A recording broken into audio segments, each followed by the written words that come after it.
Hello YouTube, my name is Raymond, and in this video I'm going to be showing days 4 through 6 of our kitchen remodel. I'd like to give a special thank you to my wife Yvette and my father and mother-in-law Blaine and Louise for all the help that they provided during this renovation. And if you learned a little bit, please feel free to hit the like button. If you have any questions, please feel free to leave a comment. And as always, if you want to learn a little bit more about DIY or some of my product reviews, please hit the subscribe button. So we are currently on day 4 of the kitchen remodel. So we have taken out probably 3,000 staples that were holding the linoleum and underlayment of 2 floors. So now what we're doing is we're finding squeaks, we're marking them with an X on the floor, and then we are, the subfloor was nailed in, so now we are using these multi-purpose screws, about 2 inches. So we're using those and we are drilling screws to stop the squeaking on the floor. We have also started, we kind of made rectangles out of the drywall, so when we patch them back in, it'll be a lot easier to fix. And we are also starting the electrical work. We're moving some of the outlets because we're gonna add in additional outlets. Like for example, this one, we're gonna add 2 outlets here.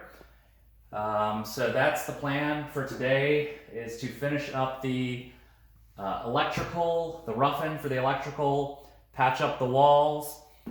The other thing we did was we started to add the drywall, the joint compound here. There was some of the paper from the drywall kind of peeled off when we removed the cabinet. So we're just using some joint compound and smoothing it back over, and then we'll sand it back out and then paint over it. The last thing is from yesterday. This is when we used the hand saw to cut the windowsill. The reason why we did that was because the faucet, we're gonna get a taller faucet, and when we get that taller faucet, it would bump into the windowsill. So we used a hacksaw to basically cut it shorter, and then we just used a file and sandpaper to smooth it out, and then we'll just paint over that. And I think that's all for today. It's a good idea to take pictures behind your wall before you patch it up, just in case you ever need to cut a hole. You'll know where any pipes, vents, or other outlets or electrical cords will be. For the electrical, we are going to add a double gang box here and a double gang box here for the outlet. This is old construction gang box. So the difference between the old and the new is the old construction, which is the work is old. We'll have these little tabs that pop up when you screw it in. So these tabs help hold the box in place. The new construction is if the work is new and you can see the studs.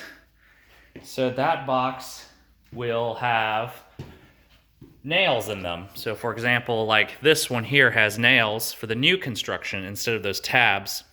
So the new construction, you have to nail them in on the studs. What we're going to do here is we are going to do the same thing. We are going to add a double gang outlet here. We're going to keep this outlet the same. We are going to add there is a light switch here for the light above the sink, an outlet, and we're going to add a 3rd box for the under cabinet light switch. For under the sink, we are going to add an outlet for the hot water dispenser that we're going to use. We're going to pull the power from the outlet from the dining room, which is down here. We're going to add an outlet for under the stove because our stove, even though it's gas, has an electric starter. and that outlet used to be plugged in here. So what we're going to do is we're going to pull the power from here and wire it down to an outlet behind the stove. The last thing that we're going to do is we're going to have a separate bank of under cabinet lights. So those under cabinet lights, we'll have a switch here, and we are going to have an under cabinet light here. We'll go behind the refrigerator and put an under cabinet light here. The last thing that we're going to do is we are having a 15-inch cabinet here. We do not have a outlet, so what we're going to do is we're going to pull the power from here and also wire the outlet across the behind the refrigerator across to the other cabinet. Blaine is using a utility knife to score the drywall for our cuts. Yvette is using a keyhole saw to cut the outlet holes for our drywall.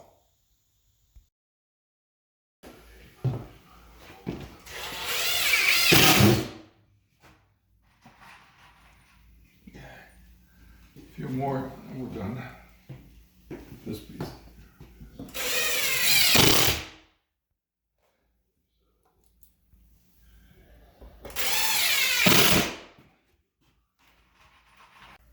So today is day 5, and yesterday what we did for day 4 was we put about 200 to 300 screws on the subfloor to prevent the squeaking.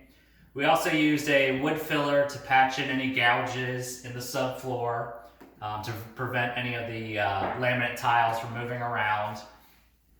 The drywall, we just made long rectangular sheets and put the drywall on behind the electrical work. And we also patched up the drywall. And for today, for day 5, what we are going to do is we are going to start laying the vinyl tile. So the vinyl tile is it's 1 foot by 2 foot sections that we're going to lay in a alternating pattern. So each row will be slightly askew because you don't want corners touching. And then we're going to start from the bay window. We're going to make our cuts, start from the bay window, and then move forward throughout the kitchen. So we initially tried to click all of the luxury vinyl tiles in a row together and then try to snap in the whole row. It was more difficult than we thought, and then as we expanded up into the kitchen, the rows would be very long and not manageable.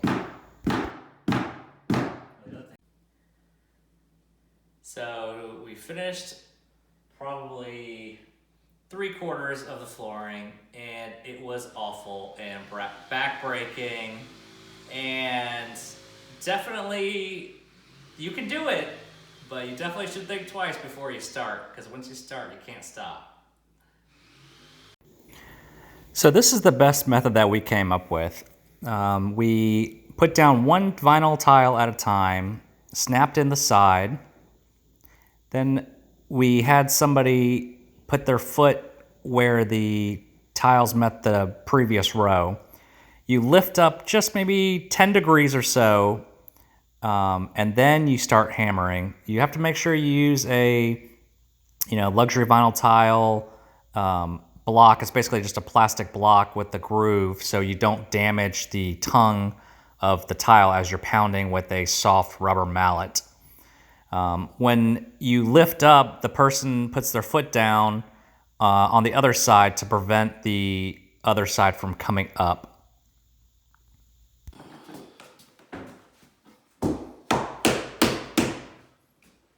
Something's not right on that. Okay.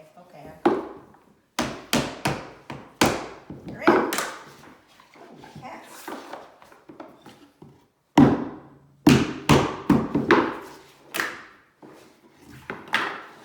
Lift. man, you guys are We moving now. figured it out. You guys are We quick. figured out the angles. It helps to have somebody cutting the vinyl tile as you lay it out. Blaine is using a kind of mini circular saw. You can also use a hacksaw or a jigsaw, but we kind of found this tool to be the easiest to make straight lines. The one thing I did not take into consideration was the removing the second layer of laminate flooring. So this brought, even with the addition of the vinyl tile flooring, this brought the height of the floor to about a 1/2 inch lower than the adjacent TV room with the wood flooring. So if I had to do it over again, I would have put a 1/2 inch of plywood as an additional subfloor. So we are currently in the middle of day 6.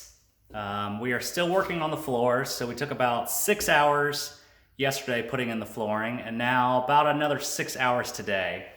So a few things we learned is, one, it's easier to have one or two people laying the flooring out, and then one person doing the cutting so in the garage, so that helps. The other thing that kind of made our jobs a little easier is if you put shims down where the flooring doesn't kind of slide into the wall, so that helped out. We put just 2 wooden shims, and then we screwed it on a stud. The reason why we screwed it in is because when we were whacking and hitting the flooring, it would just peel the shims off the wall. So that's kind of why we screwed it in there. We have it in some other places as well. So right now what we're gonna do is we are just about finished. We did the pantry below. We just had to make some cuts and kind of slide the tiles underneath the door frames, the door trim. And we're doing this one below, and then also finishing this last corner. And then the last thing that we're probably gonna do today is we're going to remove the ceiling fan and also the light fixture above the breakfast area and the light fixture above the sink and replace those out.